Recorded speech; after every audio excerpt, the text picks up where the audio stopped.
লেবুর ডাল থেকে চারা করা এতটা যে সহজ, এখানে শুধু ডাল কাটিং করে আমি অ্যালোভেরা জেল দিয়ে বসিয়ে দিয়েছিলাম। প্রায় 7-8টা মতো ডাল কাটিং বসিয়েছিলাম, তার মধ্যে মাত্র 2টো ডাল কাটিং হয়েছে। দেখুন কত সুন্দর চারা হয়েছে মাশাআল্লাহ। তো আজকে এই চারা দুটো আমি রিপোর্টিং করব, কারণ এই চারা দুটো দুইজনার বাড়িতে যাবে। এখানে আমি প্লাস্টিকের ঢপে বসাবো যাতে নিয়ে যেতে সুবিধা হয়। এটা হচ্ছে গন্ধরাজ জাতের লেবু, আর এই লেবুটা যে এত খেতে সুস্বাদু, এর ঘ্রাণটা খুবই পছন্দ করে সবাই। গাছটা বৈশিষ্ট্য হলো সিজনের সময় গাছ ভর্তি করে ফল থাকে, তাছাড়াও 12 মাস টুকটাক ফল দিতেই থাকে। আর এই লেবুটা যে একবার খাবে সে কোনো দিনের স্বাদ ভুলতে পারবে না, সেজন্য সবাই এই চারার জন্য আমার কাছে আবদার করে। তো কি করব, চারাগুলো এখন রিপোর্টিং করে কিছুদিন রেখে দেব। চারাগুলো যখন একেবারে সেট হয়ে যাবে তখনই গা পাঠিয়ে দিব। চারাগুলো এখন আমি তুলে নিব।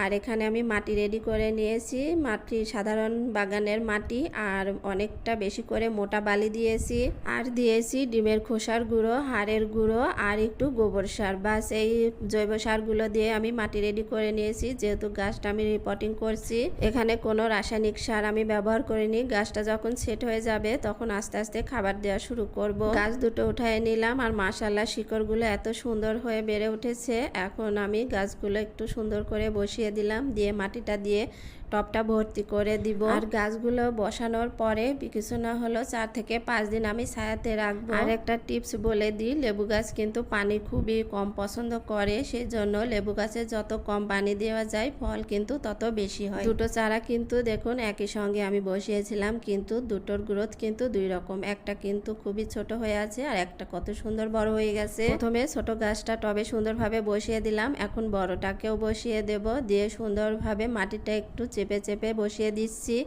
যাতে নিচে কোনো ফাঁকা না থাকে। দুটো তোলার সময় কিন্তু গোড়ার মাটি অনেকটাই ঝরে গিয়েছিল, সেই জন্য একটু ঠেসে ঠেসে মাটি দিয়ে টবটা ভর্তি করে দিতে হবে যাতে কোনো দিকে একটু ফাঁকা না থাকে। আর মাটি প্রস্তুত করার সময় আমি অনেকটা করে মোটা বালি দিয়েছি, কারণ যাতে গোড়াতে পানি বেঁধে না থাকে, কারণ লেবু গাছে কম কম পানি দিতে হয়। দেখুন গাছ দুটো সুন্দরভাবে বসানো হয়ে গেছে। এখন অনেকটা করে একেবারে টব ভর্তি করে পানি দিয়ে দিলাম যাতে আর সপ্তাহখানেক গাছে পানি দেওয়া না লাগে। এখন এই অবস্থায় ছায়াতে 4 থেকে 5 দিন রেখে দিব, তারপরে হালকা রোদে দিয়ে দেব।